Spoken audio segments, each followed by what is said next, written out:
오늘도 말씀과 기도로 이 자리에 오신 분들을 환영합니다. 오늘 함께 나눌 하나님 말씀은 출애굽기 25장 23절로부터 40절 말씀입니다. 왕이신 하나님의 임재 앞에서 사는 삶. 지금부터 본문을 읽겠습니다. 너는 조각목으로 상을 만들되 길이는 2규빗, 너비는 1규빗, 높이는 1규빗 반이 되게 하고 순금으로 싸고 주위에 금테를 두르고 그 주위에 손바닥 넓이만한 턱을 만들고 그 턱 주위에 금으로 테를 만들고 그것을 위하여 금고리 넷을 만들어 그 네 발 위 네 모퉁이에 달되 턱 곁에 붙이라. 이는 상을 매일 채를 깰 곳이며 또 조각목으로 그 채를 만들고 금으로 쌓아 상을 이것으로 맬 것이니라. 너는 대접과 숟가락과 병과 붓는 잔을 만들되 순금으로 만들며 상 위에 진설병을 두어 항상 내 앞에 있게 할지니라.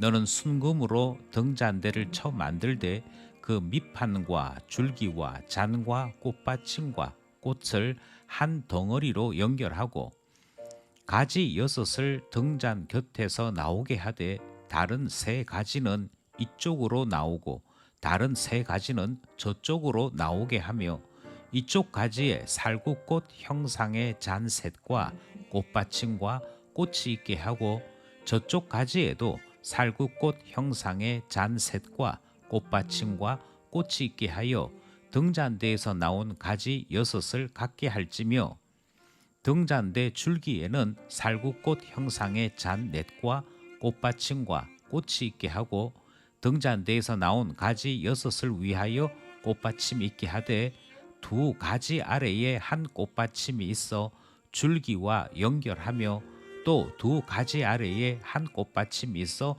줄기와 연결하며 또 2가지 아래에 한 꽃받침이 있어 줄기와 연결하게 하고 그 꽃받침과 가지를 줄기와 연결하여 전부를 순금으로 쳐 만들고 등잔 7을 만들어 그 위에 두어 앞을 비추게 하며 그 불집게와 불똥 그릇도 순금으로 만들지니 등잔대와 이 모든 기구를 순금 1달란트로 만들되 너는 삼가 이 산에서 내게 보인 양식대로 할지니라. 본문 전체 이해와 본문 해석입니다. 생명의 삶 본문이 어제 본문에서부터 다시 출애굽기 본문으로 되돌아왔습니다. 이제 25장부터 말씀이 다시 출발을 하는데요. 24장까지의 본문 내용은 출애굽과 시내산까지의 여정, 그리고 시내산에서 언약을 체결하는 말씀까지의 내용이 담겨져 있었습니다. 25장에서부터 31장까지는 주님께서 주신 그 율법의 말씀대로 성막을 건축하는 것에 대한 말씀이 등장을 하지요. 이 속에서 좀 더 세부적으로 나누어 보면 예물 수집, 법궤, 속죄소에 대한 말씀이 어제 본문에서 나왔더랬습니다. 그리고 이어서 오늘 본문에서는 진설병 상, 등잔대, 그리고 기구들에 대한 말씀이 이어지지요. 주님께서 양식을 보이시고 성막에 대해 말씀하시는 것을 듣게 됩니다. 무슨 의미인지 본문을 통해 살펴보겠습니다. 먼저 우리가 이해해야 될 것은 오늘 본문에서부터 설명되는 기구들은 지성소가 아닌 성소 기구들에 대한 말씀입니다. 그리고 그 첫 번째 설명이 진설병 상에 대한 말씀이지요. 이 진설병 상이라고 하는 것이 다 한자여서 낯설고 어렵게 느껴지기 딱 좋은 명칭이라 그렇게 생각이 들어집니다.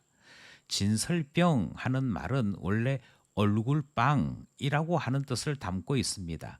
조금 더 고대적인 표현을 하자면 어전빵이라 그렇게 이름을 붙일 수 있는 것이지요. 오늘 본문에서 설명하고 있는 진설병을 두는 상 하는 것은 밥상 할 때 그 상자와 똑같이 음식을 담아두는 작은 테이블을 일컫는 말입니다. 그러니까 목적이 진설병을 두기 위해 제작하는 기구, 그것에 대한 설명이지요.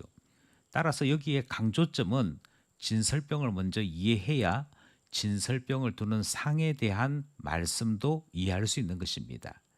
다른 성경 본문을 참고해서 말씀드리면 진설병을 다른 본문에서는 줄상이라 그렇게도 불렀습니다. 그것은 빵을 줄을 지어서 배열했기에 그 빵의 모양을 따라서 줄상 이렇게 불렀고요. 또 다른 본문에서는 순결한 상이라고도 불렀습니다. 조금 더 말씀을 드리자면 성소 안에 있는 진설병 상에는 항상 12개의 빵을 비치하도록 했습니다. 그리고 빵 하나당 5분의 1 에바의 고운 밀가루로 제작하도록 했지요. 이 양이 얼마나 많은고 하니 밀가루 양을 다 합치면 84리터의 가루가 됩니다. 84리터의 가루로 만든 이 빵은 매 안식일마다 교체하도록 했습니다. 어떤 의미가 있기에 맨 처음 등장했을까? 거기에는 두 가지 의미가 있다고 생각합니다. 이 진설병이 신의 산 언약의 체결을 다시 기억나게 하는 의미가 있습니다. 신의 산 언약을 맺을 때 장로 70인은 하나님 앞에서 식사를 하게 됩니다. 그때 그들이 언약의 체결로서 함께 나누었던 식사가 여기에 등장하는 진설병이 되는 것이지요. 또 하나의 의미는 장로 70인이 나누었던 언약의 식사가 그때의 것으로 끝나지 아니하고 하나님을 만날 때마다 항상 되풀이 되고 되풀이 되는 하나님 임재의 즐거움으로 우리에게 계시하고 있는 것이지요. 하나님과 식사하는 천국 가족이 되었음. 이것이 구원의 즐거움이고 우리 하나님을 만나는 즐거움이라 그렇게 가르쳐 주시는 것입니다. 교회는 성찬을 통하여 이 진설병 나누는 식사를 되풀이하고 있습니다. 예수 그리스도께서 고난을 당하신 것과 천국에서 구원받은 자들은 주와 함께 먹고 마시게 됨을 기억하는 것, 그것이 바로 진설병 상을 두게 하신 의미라 우리는 기억하고 깨닫게 되는 것이지요. 두 번째로 살펴보기 원하는 것은 31절로부터 37절에 등장하는 등잔대에 대한 말씀입니다. 이 등잔대에 대한 말씀은 진설병 상 다음에 등장하는 성소 기구에 대한 말씀입니다. 진설병 상이 북쪽에 비치해 두었다면 등잔대는 성소 남쪽 방향에 비치하도록 했습니다.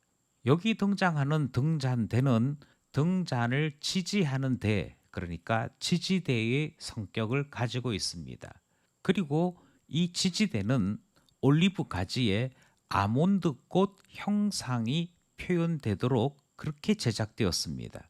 그러니까 등잔의 모양이 있고 그 대의 모양이 각각 설명되고 있는 것이지요. 이 두 가지 모양은 먼저 창조의 첫 번째 말씀으로 등장했던 빛에 대한 것을 기억하게 합니다. 두 번째로 등잔대의 모양을 통해 에덴 동산의 생명나무를 생각하도록 하신 것입니다. 하나는 빛이고 하나는 생명나무를 보게 하신 것이지요. 그리고 이 두 모양은 온 세상을 다스리시는 우리 하나님이 바로 생명의 구주가 되심을 항상 기억하도록, 그래서 그런 의미로 성소에 비치해 두신 것이라는 것을 알게 되는 것입니다. 주님을 만나야 되는 이유, 그분이 빛이요, 그분이 생명이시다. 그것을 항상 기억하도록 성소에 등잔대 두셨다. 그 말씀 살펴보았습니다.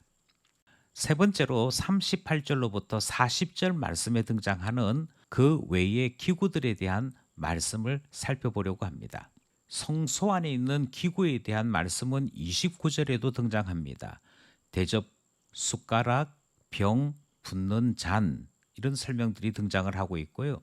이어서 마지막 문단에서 불집게, 불똥 그릇 등에 대한 짧게 설명이 되어 있기에 그 모양이나 그 크기에 대해서는 알 수가 없습니다. 다만 그 어떤 기구든 순금으로 제작하도록 명령하시는 것을 발견하게 됩니다.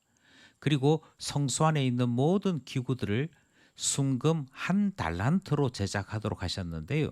순금 1달란트는 이 당시의 무게로 34kg쯤 되어집니다.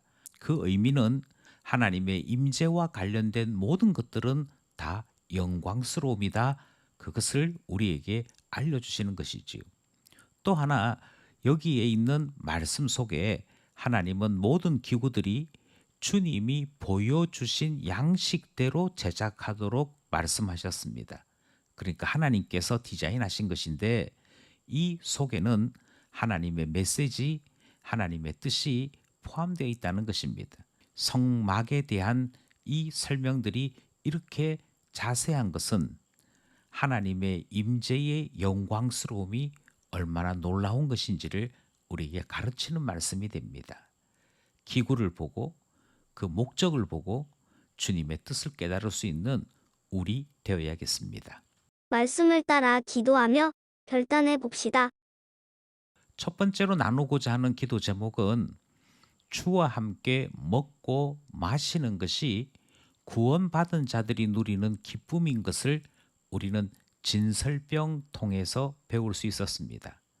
그리고 성찬은 바로 그 기쁨을 지금 우리의 교회들이 함께 누리는 것임을 확인할 수 있었던 것이지요. 우리는 예배 때마다 하나님과 함께하는 기쁨을 깊이 누릴 수 있어야겠습니다. 여기에는 기도가 필요합니다. 예배 때마다 하나님을 만나는 기쁨, 하나님과 함께 먹고 마시는 즐거움을 누리게 해주소서 기도하게 되는 것이지요. 둘째로 영광의 주님께서 에덴 동산에서 보이신 생명, 구원의 소망을 항상 볼 수 있도록 등잔대 두셨습니다. 그리고 그 등잔대를 통해 빛과 생명나무를 우리의 소망 가운데 보여주신 것이지요. 그러므로 구원 가운데 있는 우리가 이 교훈을 굳게 붙잡을 수 있어야겠습니다. 빛 대신 주님 앞에 생명을 누리게 되는 소망, 항상 든든하게 지켜달라 기도하게 되는 것이지요. 마지막으로 주님과 함께 하는 것은 영광스러운 것입니다. 주님 앞에 예배하는 것이 영광스럽고 주와 교제하는 것이 영광스럽습니다.